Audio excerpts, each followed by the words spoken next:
పొద్దున ఓ పాట పాడుకున్నా. రాజమండ్రి సమీపాన చిందిన నీ రక్తం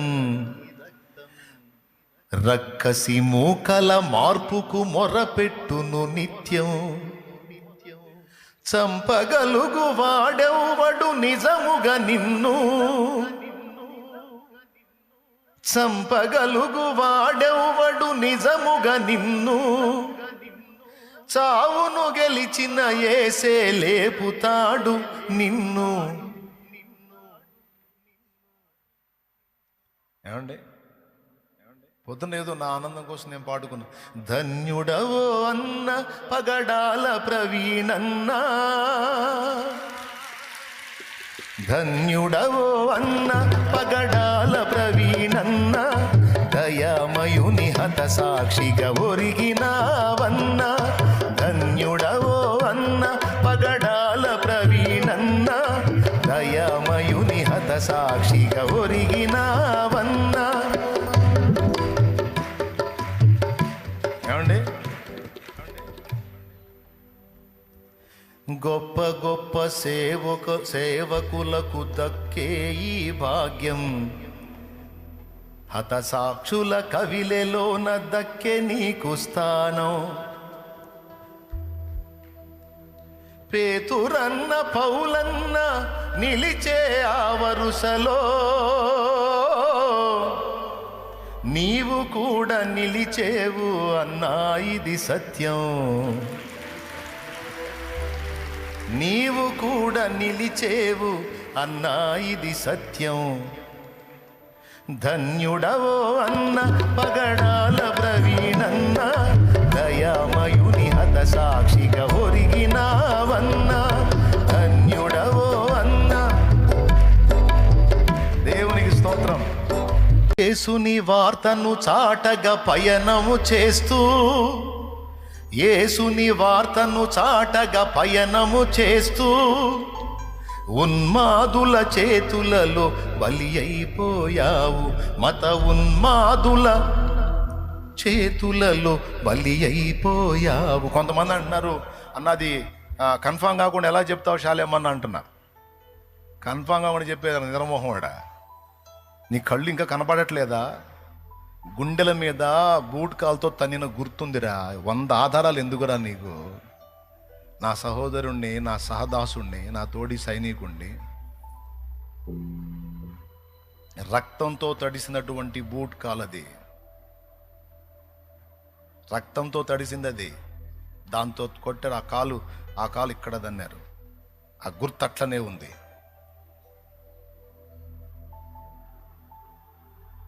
అరే, ఎన్ని బైక్ యాక్సిడెంట్లు చూడలేదు? అంత హైట్ నుంచి కిందకి పడ్డాడని ఇంత సేటు చెప్తున్నారు కదా. బైక్ ఒక దగ్గర పడితే మనిషి ఒక దగ్గర పడతాడు, అంతేగాని మనిషి మొత్తం పోయి కావాలని దాన్ని పైకి లేపుకొని దాని కిందకి జొరబడి పండుకున్నట్టుగా, తన మీద బైక్ను పండుకోబెట్టుకున్నట్టుగా చనిపోతాడా? ఆ ఫోటో చూసినోడికి ఎవడికైనా, మైండ్ సరిగా పనిచేసినోడికి ఎవడికైనా అర్థమైపోయింది. అక్కడున్న 4 ముఖాలు కలిగినటువంటి చెక్కతో ముక్కలు ముక్కలు అయిపోయి ఉన్నాయి. అక్కడ చెక్కలు, దాని మీద బ్లడ్ ఉంది, వాటితో కొట్టారు అనేది అర్థమవుతుంది అక్కడ క్లియర్గా. ఇంకేం కావాలి ఆధారం? పైనుంచి కింద పడ్డాడని చూపించారు. పడ్డప్పుడు దాని కిందకి ఎలా మనిషి పూర్తిగా ప్యాక్ అవుతాడు? బైక్ కింద సైలెన్సర్ గాలి లోపల వాతబడింది అన్నారు. మరి పైన ఫ్యాంట్ కాలకుండా లోపల వాత ఎట్లా? రాడ్తో కొట్టింది అది. రాడ్తోనో కట్టెతోనో కొట్టారు, బలమైన దెబ్బ తొడ మీద.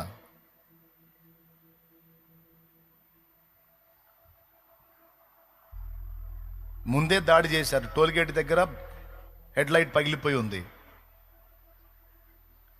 సిగ్నల్ లైట్లు 2 పనిచేయట్లేదు. అవతల లైట్ కూడా లేదు, ఒక్క లైట్, యువతల పక్క ఉన్న లైట్ ఒక్కటే వెలుగుతూ ఉంది. పోలీసు వాళ్ళు చూపించిన సీసీ ఫుటేజ్లో బైకు పైనుంచి కిందికి దిగిపోతున్నట్టు దువ్వలేసినట్టు చూపించారు. దానికి హెడ్ లైట్ పగిలిపోయింది. ఈ బైకు కిందకి దిగేటప్పుడు లైట్ ఫోక్స్ కనపడుతుంది. ఎట్లొచ్చింది? అక్కడ పగిలిపోయిన హెడ్ లైట్ ఇక్కడ సృష్టించబడిందా? అప్పుడప్పుడు బుట్టి వెలిగి కిందకి దిగి దారి చూపించిందా? ఇదిగో దువ్వలేసింది, నేను ఇట్ట పడ్డానని.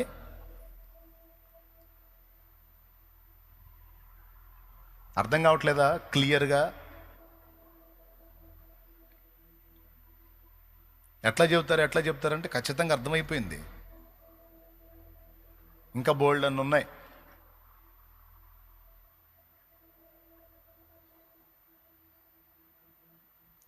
వార్నింగ్ ఇచ్చిన వాళ్ళు ఏమని వార్నింగ్ ఇచ్చారు? నీ పెదాలను చీలుస్తాం, నీ నాలుగు కోసం అట్లా చేస్తా ఇట్లా చేస్తాను వార్నింగ్లు ఇచ్చారు. ఖచ్చితంగా పెదవి చీలుంది. కక్షతో కొట్టిన దెబ్బ కదా.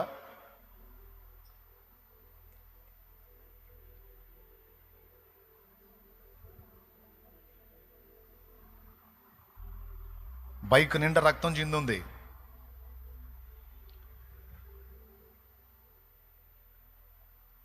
ఏదో వెహికల్ కొట్టిందంటే వెహికల్ కొట్టినప్పుడు మరి కనీసం బండి డ్యామేజ్ అవ్వాలిగా. బండి నీట్గా తెచ్చి ఆడబెట్టినట్టుంది. ఇంత దెబ్బ లేదు దానికి. తల తీసుకెళ్ళి దానికి పటాపటా పొడిసినట్టు అర్థమవుతుంది అక్కడ.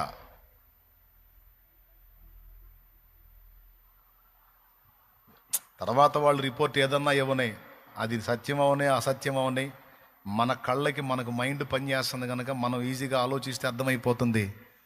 అతి దారుణంగా పట్టుకొని కొట్టి వాళ్ళ కక్ష తీర చిత్రవద చేసి ఆయన ప్రాణం తీశాడు. ఇది జరిగింది. కానీ ఇది ముందే చెప్పాడు ప్రభు, నా నామము నిమిత్తము జనులు మిమ్మల్ని హింసల పాలు చేసి చంపెదరు. అయినా మీరు భయపడకండి, మిమ్మల్ని చంపేవాడు ఎవడ లేడు, నేను తిరిగి లేపుతాను.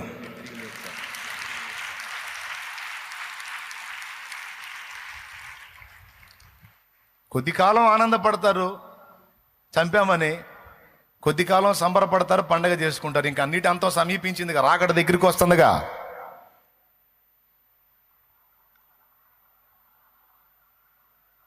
నీతి గల న్యాయాధిపతి వస్తున్నాడుగా, యూదా గోత్రపు సింహమై వస్తున్నాడుగా. ఉంటుంది అప్పుడు తీర్పు ఉంటుంది కదా.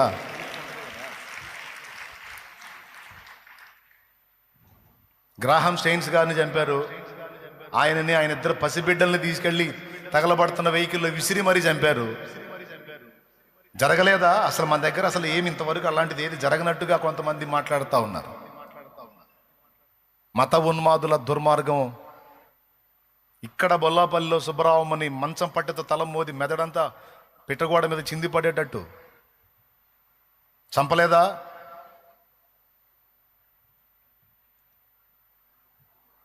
గొడ్డళ్ళు తీసుకొని కోటిరెడ్డి అనే దైవజనుణ్ణి రెంట చింతలో నరకలేదా? సిఎస్పురంలో, దర్శి సమీపం సిఎస్పురంలో దైవజనుణ్ణి రాళ్లతో మోది చంపలేదా? దైవజనుణ్ణి.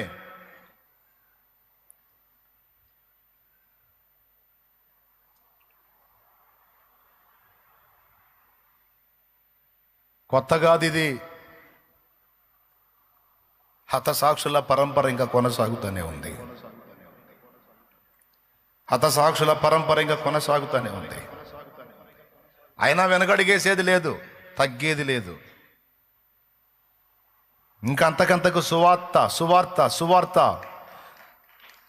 జ్వాలా సమన్వితమై ప్రజ్వరిల్లుతానే ఉంటుంది తప్ప అది ఆగదు. దాన్ని ఆపటం ఎవడి వల్ల కాదు. ఒక ప్రవీణ్ణి పొట్టన పెట్టుకుంటే అంతటితో ఆగిపోదు. 1000 మంది ప్రవీణులు లెగుస్తారు, లేపుతాడు నా దేవుడు. హల్లెలూయా. 1000 మందిని లేపగలడు నా దేవుడు శూరుడు.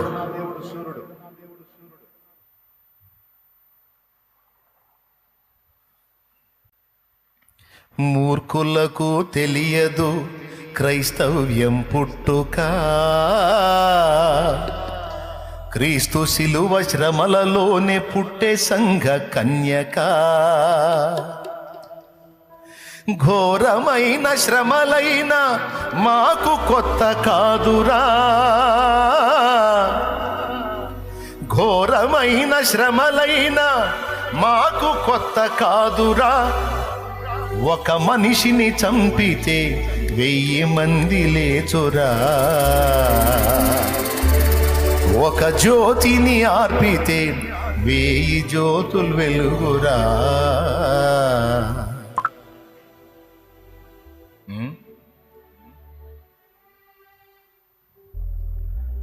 వేట కుక్కల్లాగా పొంచి ఉంటారు సాతాను సంబంధులు. ఎందుకు?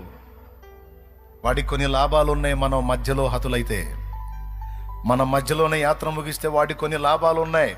నేను అందుకే చెప్తున్నా, ఎన్ని కష్టాలైనా, నష్టాలైనా, బాధలైనా, హింసలైనా, అప్పులైనా, రోగాలైనా ఒక్కటే, నువ్వు చావటానికి వీల్లేదు. నేను చావను, సజీవుడనై సజీవురాలినై ఉండి నా దేవుని క్రియలను వివరించదను.